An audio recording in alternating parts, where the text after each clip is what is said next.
काय 9ची बस आली। आता ही बस आलोळीवरती निघाली। नवीन दिवस नवीन सुरुवात।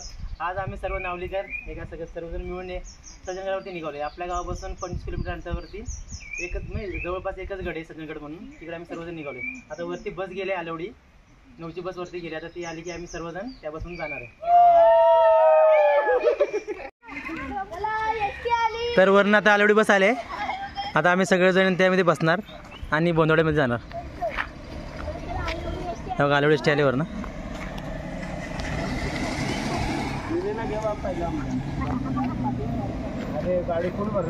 फुल बोंदवडी फाटा आपली लालपरी हा बोंदवडी फाटा। आम्ही सर्वजण इथे उतरलो बोंदवडी फाट्यावर। बसतोय सगळेजण गाडी, ते बाकी ह्या गाडीत आले आणि बाकीचे आम्ही रिक्षामध्ये बसलोय। तुम्हाला दाखवतो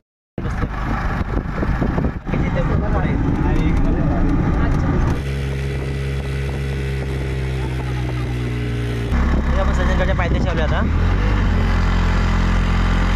सज्जनगड चढते म्हणजे सज्जनगडच्या रोडला आहे बघा सज्जनगड फाटा।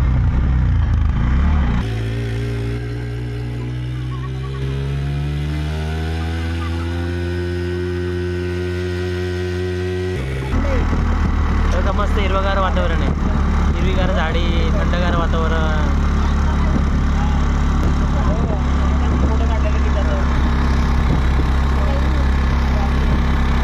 मस्त वाटतं गडावरती यायचं म्हटलं एकदम प्रसन्न वातावरण असतं।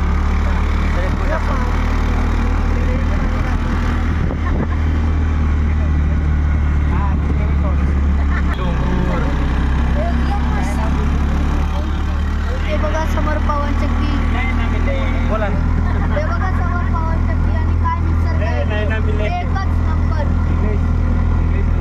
काय डोंगर, काय झाडी आधी हा बोला।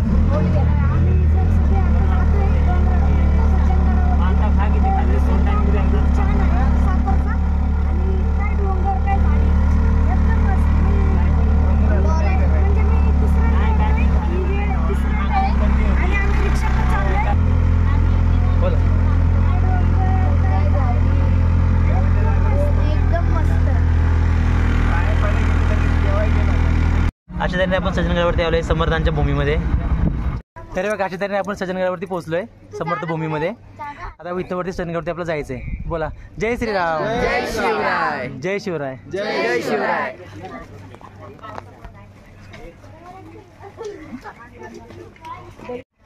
हे बघा सगळेजण सज्जनगडच्या पायऱ्या चढतायत। आपले सर्व नावलीकर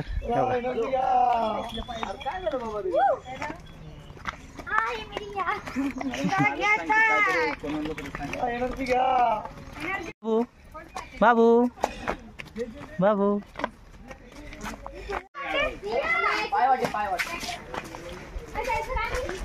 आम्ही सर्व पहिल्या गेटवरती आलोय। ते छत्रपती शिवाजी महाराज महाद्वार, शिवाजी महाराज महाद्वार, दुर्ग सज्जनगड।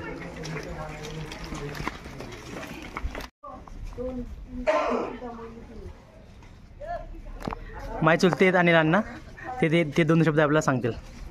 नमस्कार, आपण आता सज्जनगडला आलोय। सज्जनगडचं पूर्वीचं नाव अस्वलगड होता। 1673 रोजी आदिलशहाकडून शिवाजी महाराजांनी हा गड जिंकून घेतला व पुढे शिवाजी महाराजांनी रामदास स्वामींना विनंती केल्यानंतर रामदास स्वामी इकडे राहायला आले किल्ल्यावर। त्यानंतर ह्या किल्ल्याचे नाव सज्जनगड म्हणून पडले आणि इथे समर्थ रामदास स्वामींनी अध्यात्माचा प्रसार केला। स्वराज्यासाठी पण इथून बळ निर्माण केले आणि ते बलोपासना करायचे आणि शेवटचा अंतिम काळ रामदास स्वामींनी इथल्या किल्ल्यावरच त्यांनी केला आणि त्यांचं समाधी पण ह्या किल्ल्यावरच आहे। आणि 1682 रोजी समर्थ रामदास स्वामींनी ह्या किल्ल्यावर समाधी घेतली।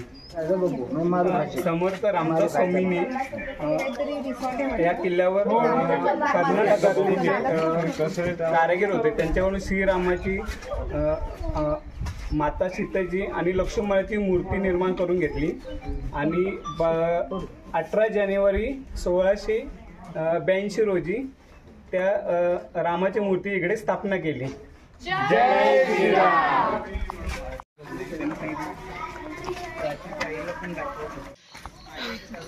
जय जय रघुवीर समर्थ. रवि को भी फोन करके नहीं बोला हूँ, मालूम मुझे, खाली ऐसे इन्विटेशन भेजा. रवि बोला ते अशा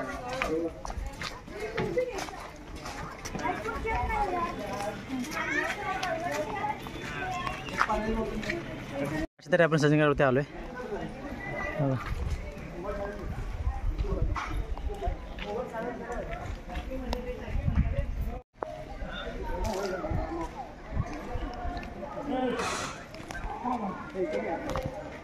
तो कसा खेळतोय प्रयाग. प्रयाग इकडे इकडे इकडे इकडे इकडे इकडे इकडे.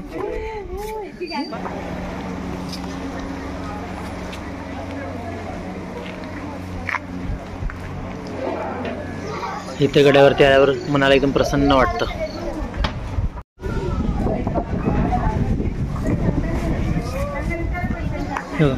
आता आम्ही सर्वजण गडावरती आलोय. इथं मेन मंदिर आहे. त्या मंदिरामध्ये आम्ही श्रीरामांचं आणि श्री समर्थ रामदास स्वामी महाराजांची समाधी त्यांचं दर्शन घेणार. हां, आणि दर्शन घेऊन झाल्यानंतर इथं महाप्रसाद घेणार सर्वांसोबत लाईनमध्ये उभं राहून.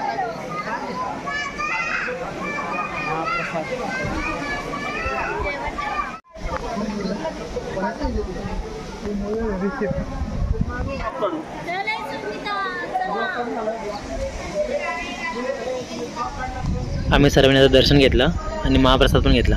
आता आम्ही सर्वजण पाठीमागं जिकडे ढाब्याचा मारुती म्हणजे मारुतीराजाचं मंदिर आहे तिकडे निघालोय दर्शन घ्यायला. आणि तिकडचा आजूबाजूचा परिसर एकदम बघण्यासारखा आहे. तिकडे निघालोय.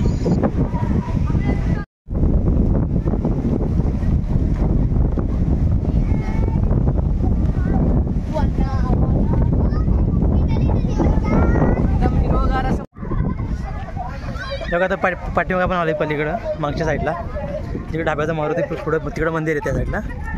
इकडचा परिसर बघित मस्त आहे.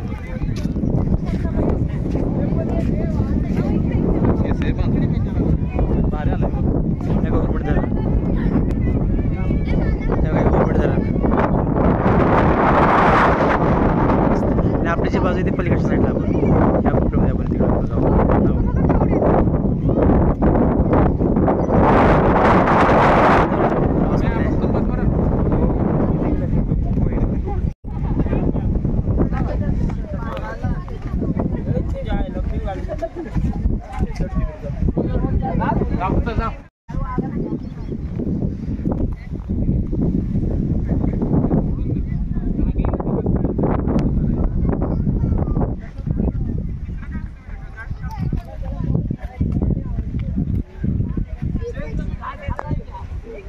बघा आता पाठीमागे आपण आलोय ते ढाब्याचा मारुती म्हणून मंदिर आहे. ढाब्याचा मारुती राहायचं तिकडे आलो सर्वजण.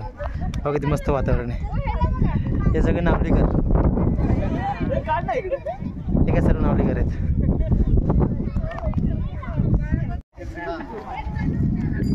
कोणाने बोल वाघ आहेस ना बिनशिफ्टीचा.